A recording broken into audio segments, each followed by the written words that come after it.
Okay, so today we're going to work on a withdrawal slash reversal design graph. As you can see here, I've just taken the data from the simple AB design graph that we did, and I have now added two more phases to it to demonstrate the reversal and then the reintroduction of the intervention. So, put your sessions in, put your baseline data, mark where your intervention begins, mark where your baseline, intervention. As you can see, my intervention, once it became stable, I then removed it, and you can see the immediate jump back from 10 to 44. It's a pretty large jump after the intervention was withdrawn. The general rule of thumb is 3 data points out.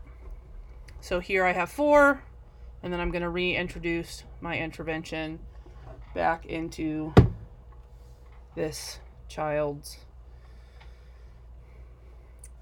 treatment. So what you're going to do is you're going to copy everything. You're going to go up here to insert, you're going to go to the scatter plot, and you are going to go to scatter plot with straight lines and markers. There, it will insert your graph. Make it bigger just for ease stage. So now that you have your graph, we're going to do what I like to call the make it pretty. Basically just get this out of the way now so you don't have to think about it later. The effects of DRA on aggression. Make sure you highlight all of it. Go over here to text options, text fill. Make sure you make it black. There you go. All right. Here, if you remember, I am on a Mac, but if you are on a PC, your little arrow that I am now going to talk about will be, or your little plus sign will be right here. Kind of looks like my cursor, and you'll click it and it'll come up with options, just like as I click over here. I now am going to add my axis titles. So here, I'm going to highlight this and type in the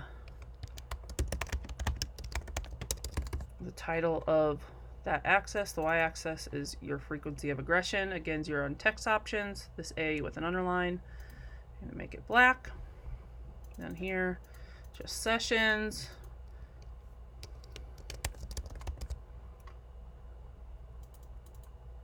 Make it black. Okay, now I'm going to highlight my x-axis. And again, text options, A solid fill, make it all black. Okay, from there you're going to go to your axis options. You're going to go to this paint bucket. The line, you want your solid line, and it needs to be black. Click outside of your graph to make sure. As you can see, I now have a black line. I'm going to go over and do the same thing on my y-axis. Go to the paint bucket line. I want a solid line, and it should be black. You can see it is. I now need to change my numbers to black. That's in text options, text fill, and make them black. Okay, so there you have that. Now I am going to make all of my data points black. So here you can see all of my data points are highlighted. Some of them are missing, but that's okay. It's not going to affect anything. Go up to your paint bucket. You want it to be a solid line. And here, mine automatically just changed to black, but I know on PC you are going to have to go in and change this to black. Sometimes it gets a little finicky. After you do your line, you're going to move to your marker. I want a solid fill, and my solid fill automatically also changes to black, but again, I don't believe on a PC that it does. For your border, especially on a PC, if you do not change this, it'll stay blue, and you will have black dots with blue circles around them, and that's not what you want. So once I hit solid line, mine turned to black, but if not, just do that. And now you have an entirely black line. Okay, next thing. You're going to click outside of your graph and re-click it. For those of you on a PC, hit your plus button. On your Mac, you're going to go up to Add Chart Element. You're going to go to Grid Lines. And we are going to get rid of those. So the primary horizontal our primary vertical ones. No, those were the horizontal ones. Yep. Primary, major, horizontal, and now I'm going to get rid of primary, major, vertical. So it gets rid of all your grid lines. You don't want grid lines. They're not needed. They're very unnecessary. So keep them off. All right. Now, next thing, we're going to add in our tick marks. Your tick marks should always be on the outside. And so what you're going to do here is you are going to highlight your x-axis. Going to go to this bar the bar graph right here. Tick marks, major type, and they should be outside. There you see them all lined up with your numbers. Okay, we'll go over here and do it to y-axis. Same thing, outside. They are lined up with your numbers. Now as you get used to this, some of these steps you can do successively, like get all of the stuff done in the x-axis, all of the stuff done in the y-axis, but until then it's just easier to do it this way. So I'm going to click outside of my graph and I'm going to click back into it. Now I'm going to make my x-axis. I'm going to come over here and I'm in my axis options and I want to go to this bar and I'm going to change the bounds to 0. That makes it fixed. So that way it can't move. Otherwise it's on auto and it will move as you enter in other data. But for most times when you're making graphs on Excel, you're doing it because you want them to stay still. You're probably copying and pasting them into a report. So it's better just to do it this way. We only have 20 sessions, so I don't think we need our max to be 25. So I'm going to change it to 20. It spreads out your data. It doesn't squish it together quite so much. And as for this one, let's see what one looks like. One really doesn't look too bad for units to be major, so we're going to keep it that way. All right, so then next, click outside your graph, click back in, and you're going to click on your Y. Again, you're going to do the same thing. You are in axis options under the bar graph. I'm going to make this 0. Our highest is 56, so 60 actually works. Obviously change that as you need it. For our major, let's see how 5 looks. 5 doesn't look too bad. All right, so we're going to go to 5. Looks good. Now you have all of your numbers are fixed and they will not change. So click outside of your graph again. All right, next I'm going to show you how to make the graphs in your data. So first you are going to, I'm going to move my graph over just a little bit. You're going to click on the first data point at the beginning of your new phase. So our first data point of our intervention phase is 6. So you can see session 6 is where intervention starts. So I'm going to click on that. All of my data points are highlighted. You do not want that. You only want the one. So click it again. And now what you're going to do is you're going to go up to this paint bucket and you're just going to do no line. It separates out your data. So I'm now going to look. My next session is 14. So I'm going to go at 14 is when baseline starts. You see the increase. Click. So you can see it clicked all of my data. I'm going to click it again. It is only that data points now selected. Back to my paint bucket and no line. Make sure you're on the line tab. No line. I'm going to do it again for 18, which is when my intervention 2 starts. No line. Now all of my data is separated. Okay. So next we're going to add in our phase change lines. Always important. So what you're going to do is you're going to go up here to intervention and in column D you are going to type in the number that is halfway between sessions. So it's going to be 5.5 between session 5 and 6. And in column E, you're going to put the max of your y-axis. So for me, in this graph, it is 60. If I was doing a frequency graph, it would be 100. So again, we're going to go to baseline. Halfway between where baseline 2 starts and intervention ends is going to be 13.5. Go over here again, type 60. Go down to 18, so it's going to be 17.5. Go over here, type 60. All right. So now, what you're going to do is I'm pulling it up on a PC as well so I can explain to PC users what you're going to do so it all stays the same. All right, so always click outside of your chart. Just makes it easy. Make sure you select your entire chart and you're not moving anything. Click your entire chart. Usually I pick a corner. If you click an axis or a data point, it's going to click something weird, so click a corner. Right click. You're going to go to select data. Now, on a PC, it's the same thing. Right click, select data. Okay, so for a PC, the box is going to look a little bit different. You will have a button that says under Legend Series or Legend Entries Series, you're going to click Add. For me, I'm going to go right here, and this is my Add button. So now I have a Series 2.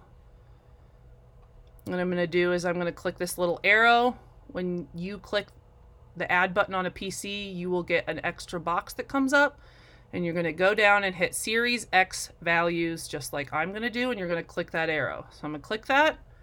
I'm going to bring my cursor over, and I'm going to highlight the entire X column. And then I'm going to click the little arrow again. You will do the same thing on a PC. Then go to Series Y value, click the arrow, highlight the entire column, click the arrow, and then hit OK. It's going to be the same thing on a PC. And then you will hit OK. It'll be great.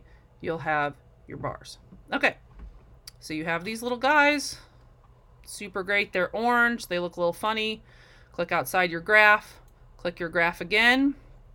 Here you should now go to chart design, or for those on a PC, click your plus sign that's off to the side. You're going to add a chart element, and you are going to add error bars. What you're going to do is put more error bar options. You're going to do it based on Series 2. For those of you on a PC, when you add your error bars, it will come up with those points that you have added. So, your Mac, click Series 2. I'm going to click OK. So now you can see that I have these lines here.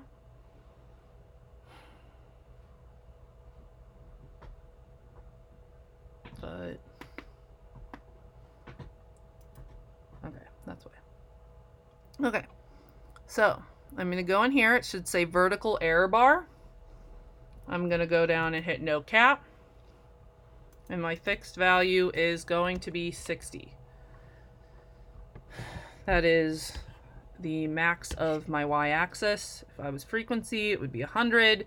If I only had 20 was my max, then 20 would be my fixed value. That's what I'm going to change that to. Okay. So now click outside your graph. You want to go up and you want to click this little T and hit delete. You do not need the horizontal error bar. It gave you the T error bar, but you do not need it. So now go back to click your lines again. It'll bring you back to this screen. You're going to go to the paint bucket. You're going to make sure that your lines are black. The dash type, they need to be dashed. Dash them up. Awesome. You can see. Now click on your points. It should highlight your marker. I want a solid fill. Mine automatically switched to black. Make sure yours did as well. Make sure your border is not orange. Make it black. Except, in all honesty, you don't need to do any of that because you just don't need a marker. So just get rid of it. So disregard all of that. Mainly, when you get your marker up there, click on it. Go to marker, marker options, none. You do not need a marker, just get rid of it. You only want your lines. So, and there you have your phase changes. Next, click outside. Now that our phase changes are done, we are going to label all of our stuff and then do the final make it pretty stage, which I always like to wait till the end just to make sure everything's lined up. So here we go. You can move it around, see everything moves. It's great. All right, I'm gonna click outside, re-click. I'm gonna go up here to insert, shapes, and a text box. So I'm gonna draw my little text box right here, and it's going to say baseline. This should also all be black, and you can make your size according to how big you need it. Usually small is never going to hurt anything. It should not have a border around it. Click outside, and again, I always like to test, especially if I'm not sure. Move it. As long as your word moves with your graph, it is inserted into the graph. All right, so I'm clicked on my graph again. I'm going to go to Insert, Shapes, come over here. Now I'm going to draw it over my intervention phase, and I'm going to type intervention 1. No, you don't have to actually type 1. Make sure your sizes are the same across those. So I just changed my baseline to 9. I'm going to need to change my intervention to 9 as well. Otherwise it looks weird. I like to center them. I think it makes it look nicer. Click out. Again, move. Okay. Click back in. I can actually show you what would happen if you were to not click out and then click back in. So here's baseline 2. Obviously you can see a little funkiness happen, so I'm going to stretch that out. I'm going to make sure I change it to 9. I'm going to center it. All right, so I'm not going to click my graph, or I might not even click out of it. Yeah, I'm just not going to click my graph. So as you can see right now, my graph isn't clicked on. I'm going to go up here to Insert, Shape. I'm going to do this. I'm going to say I2. I'm going to move it. I'm going to do all the stuff. I'm going to click outside. Uh-oh. Not only does it have a text box around it, it doesn't go with my graph. It's because it is not glued to your graph. When you do not go back and re-click your graph, it does not tell your graph that you are inserting a shape into it. You are just simply putting a sticker on it. So you want to make sure the graph knows that you are inserting something to it. You are making it a part of it. You're not just putting a layer of clothing on top or a sticker. So always double check, click out, click in. It's just better to do that. You don't want to get through a bunch of steps and then realize you haven't put, nothing is stuck to your graph. It's really frustrating to have to go back and do all of that again. As you can see, my intervention 2 is way too big. That's all right. I just gotta, oh. Gotta bring this size down a little bit. All right, there is that. Okay, so there are all my things. All my phases are labeled. Now next, I'm going to click out. I'm going to click in. You always want to include a text box with the student's name. Julie. Move this over to the corner. Now for this text box, it needs to have a line around it. So put a solid line, and there you go. So now my last make it pretty stage, as I mentioned earlier, that there was one more that we needed to do before we could wrap it up. Your graph should not have a border. So click out of your graph, re-click it. You can double click it right here. It says automatic. Just go to no line on border. This is chart options, the bucket, border, no line. As you can see, now it doesn't have a border. And you are done, and that is how you make a APA formatted withdrawal or reversal styled graph.